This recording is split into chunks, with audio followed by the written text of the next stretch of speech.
Assalamualaikum warahmatullahi wabarakatuh.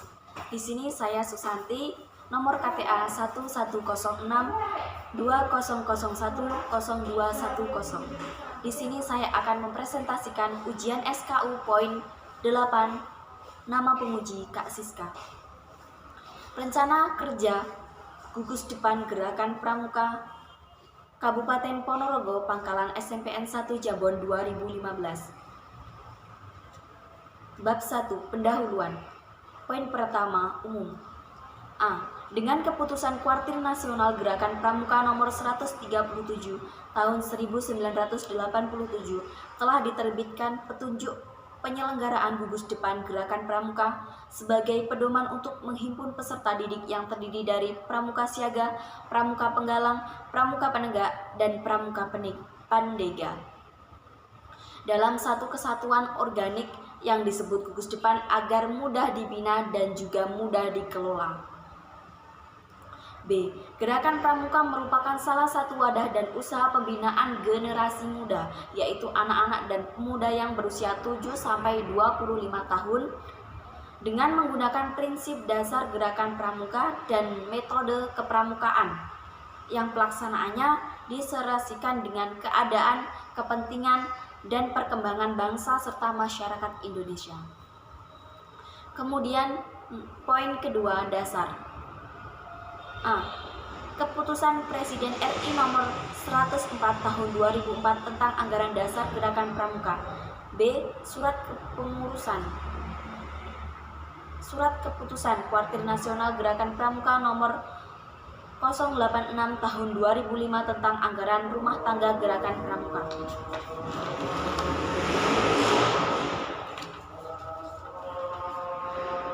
Kemudian penyusunan rencana kerja tahun anggaran dilakukan dengan A. Mengevaluasi perencanaan dan pelaksanaan rencana kerja tahun anggaran guna menemukan keadaan gugus depan Gerakan Pramuka Kabupaten Ponorogo SMPN 1 Jabon menyangkut potensi, kelemahan, peluang maupun hambatan. B. Program disusun berdasarkan pula pada kemampuan dukungan dana dan kemampuan administrasi. C. Sistematika penyusunan rencana kerja tahun anggaran sebagai berikut.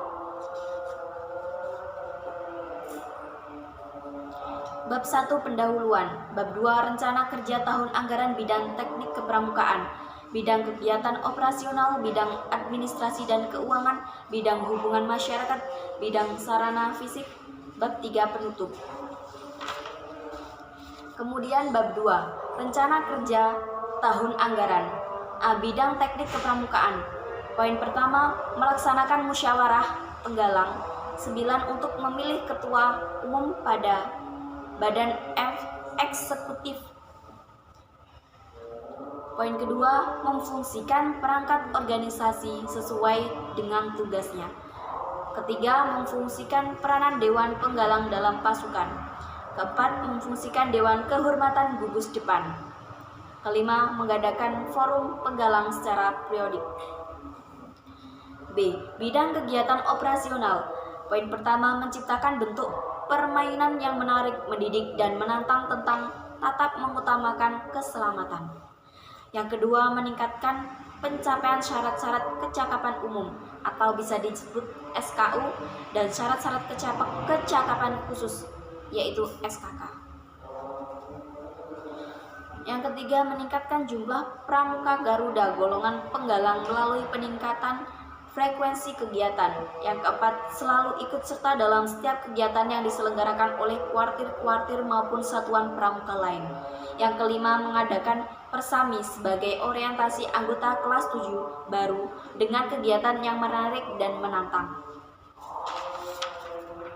Kemudian C. Bidang administrasi dan keuangan. Yang pertama, melaksanakan sistem administrasi umum dan sistem administrasi satuan. Yang kedua, pengadaan sarana dan peralatan administrasi. Yang ketiga, membuat papan data gudeg dan dipasang di sanggar pramuka. Yang keempat, mengelola dana tahunan dari sekolah secara efektif. Yang kelima, mengembangkan kedai yang merupakan unit usaha gugus depan. Yang keenam, penyediaan buku dan petunjuk menurut kebutuhan. Yang ketujuh, membeli buku-buku kepramukaan dari Kuarda maupun Kuarnas. Yang kedelapan, penggandaan kartu tanda anggota terbitan Kuartir Nasional Gerakan Pramuka. Kemudian D, bidang hubungan masyarakat. Poin pertama, pemantapan koordinasi dan komunikasi dengan kuartir ranting dan kuartir cabang. Yang kedua, menggandakan kerjasama dengan satuan pramuka lain dengan organisasi lain. Yang ketiga, mengadakan kunjungan ke berbagai satuan pramuka lain. Yang keempat, penerbitan majalah dinding secara baik dan terus-menerus.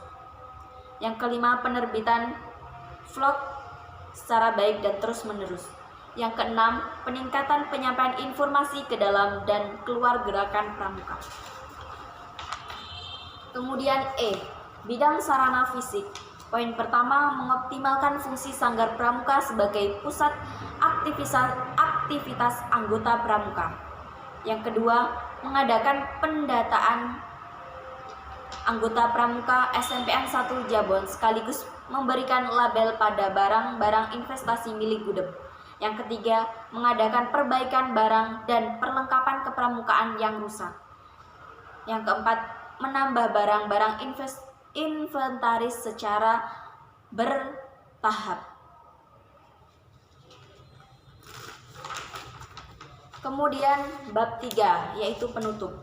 Gerakan Pramuka sebagai lembaga pendidikan luar sekolah dan sekaligus merupakan wadah pembinaan generasi muda dengan menggunakan prinsip dasar gerakan pramuka dan metode kepramukaan serta sistem AMONG, ikut serta sebagai aktif mendidik sumber daya manusia agar dapat menjadi kader bangsa yang bertanggung jawab atas tercapainya tujuan pejuang nasional.